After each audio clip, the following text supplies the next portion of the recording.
my ancestor. The village was called Ikot Ase. And in Ikot Ase, people didn't measure a man's worth by how much money he had in his pocket.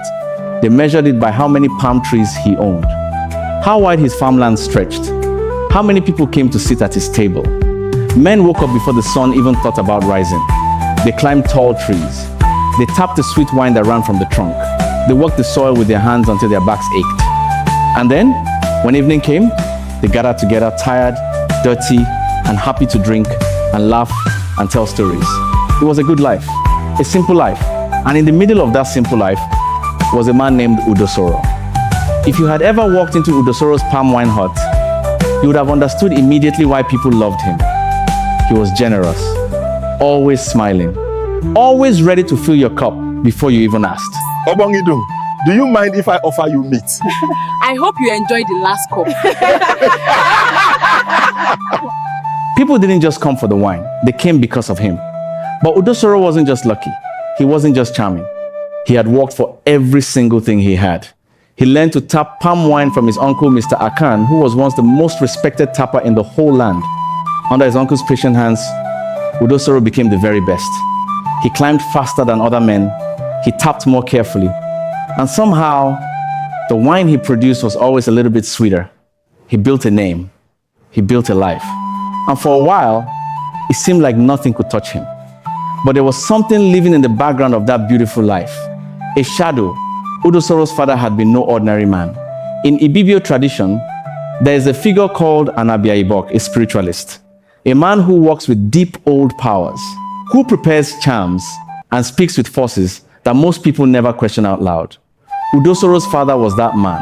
And from the time Udosoro was a small boy, it had already been decided he would carry that role when his father was gone. He would step into that world of power and responsibility and dark knowledge. But Udosoro said no.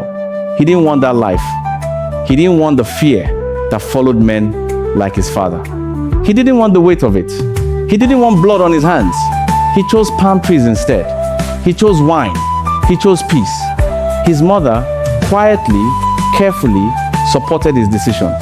She never said much about it out loud, but she knew something Udosoro refused to accept. No one walks away from a calling like that without paying a price. Before his father died, angry, broken, and feeling rejected, he spoke words over his household. A curse, a quiet, dangerous curse that the family never talked about in full sentences. The words were something like this: if you or anyone in your household ever goes to another Abiaibok for help, death will answer. Udosoro didn't take it seriously. Life moved on, and for a while, nothing happened. Udosoro built his household the way a man of his status was expected to. He took 2 wives. His first wife was MM. She was the daughter of a great hunter, calm, capable, and deeply hardworking. She ran the home like a steady river. She cooked, she cleaned, she raised the children.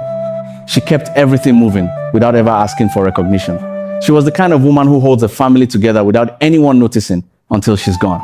His second wife was Edima. Edima was lively and beautiful, and she came from a wealthy trading family.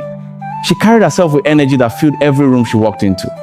Udosoro loved both women, but not in the same way. He spent more nights with Edima, more laughter, more attention, more of himself.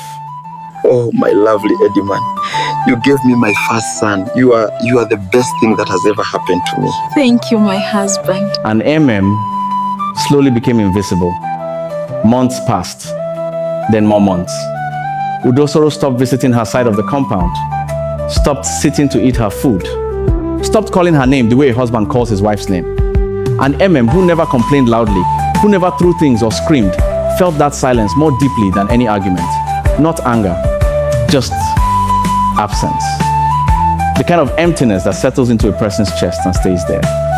She cooked his food, raised his children, kept his home, and he didn't even see her anymore. Oh, my ancestors, where did I go wrong? My husband does not notice me again. One day, quietly, Ime made a decision. She was not going to give up on her marriage. She was going to fight for it in the only way she knew how. She went to see an Abiaibok. She didn't go for revenge. She didn't go to hurt anyone. She just wanted her husband to love her again. The spiritualist listened. gave her something, told her what to do. And Imem followed every instruction carefully. She didn't know, she couldn't have known that she had just walked straight into the curse that had been waiting in her husband's bloodline for years. Days passed, and something began to change. Udosoro started noticing Imem again. He visited her side of the compound. He sat down to eat. He laughed with her the way he used to. Imem felt something loosen in her chest. Her home was coming back together. She allowed herself to breathe. But there is something you need to understand about the way life works sometimes. What looks like healing can be the first sign of something much worse coming. One ordinary afternoon, the sun sat high in the sky like it had nowhere else to be. Udosoro went out to walk his trees, the same way he had done it 1,000 times, the same way his uncle had taught him, the same way he had done it since he was young enough to remember. He found one of his tallest palm trees. He gripped it, he climbed, smooth, easy, confident. This was his world. This was what he knew. He settled near the top and began his walk. Oh God, bless this day for me and let me tap plenty palm wine today. And then something appeared. Not a person, not an animal, a white figure. No sound, no warning, just there, moving. And before Udosoro could react, before he could even make sense of what he was seeing, it hit him, a hard, forceful blow, right there at the top of that palm tree. Udosoro didn't scream. He didn't grab for a branch. He fell straight down, head first, as if something had pushed him with a specific, deliberate purpose. His body hit the ground with a force that made the earth shudder. His head, his chest, they drove into the soil, and his legs remained pointing upward in the air, like a tree planted upside down. Then the blood came, dark and heavy and unstoppable, pouring into the hole the earth had made to receive him. A farmer passing by stopped walking. He froze. Then he ran to Udosoro. He tried to pull him out, but Udosoro would not move. It was as if the ground itself was holding him, as if something underneath had reached up and grabbed him and had no intention of letting go. The farmer ran to the village, and then the people came. Men, women, children, everyone. They tried everything, pulling, digging, calling his name, praying, shouting, but Udosoro stayed in the earth. And by evening, the fear that spread through Ikot Ase had a specific quality to it. This was not an accident. Everyone could feel it. The elders gathered, quiet, serious, speaking in low voices. They called for a spiritualist, someone who could read what had happened and tell them what was needed. The answer came back clearly. The gods required a sacrifice. 10 he-goats, 15 tubers of yam, 1 ram, 5 white fowls, and one more thing, a confession from the wife. Everything was gathered, everything was prepared, the animals, the food, the rituals, the prayers. But when they turned to MM and said, "Now it is time for you to speak," she went quiet. Maybe she was afraid of what would happen to her. Maybe shame closed her throat. Maybe she truly didn't understand how much weight she was carrying in that silence. Whatever the reason, she didn't speak. And that silence cost more than she would ever be able to calculate. Udosoro was eventually pulled from the earth. He was buried. But the thing that had followed him all his life, that patient, waiting course was not finished. It had only just begun to collect its debt. Years move forward the way years do, whether you're ready or not. The children grew up. Udosoro's daughter married a good man. A few months later, her husband was gone, dead. For no clear reason. His first son found a wife. A few months later, he was dead too. One by one, happiness would arrive at the door of this family, and then it would disappear. Always after a wedding. Always too soon. Always without the proper explanation. The pattern became impossible to look away from. The second son, the last one still standing, could not carry it anymore. He went to his mother. He sat across from her, and he asked her to tell him the truth. MM looked at her son, this child she had fought so hard to keep, and this time, she didn't go quiet. She told him everything. The loneliness, the charm, the visits. The secret she had been carrying for years, like a stone tied around her neck. Her son listened. He didn't shout. He didn't accuse. He just sat with it. And then he decided he was going to find a way through. They went for consultation together, mother and son, looking for an answer. looking for a door out of the darkness. The answer they received was simple, but it was one of the hardest things a person can hear.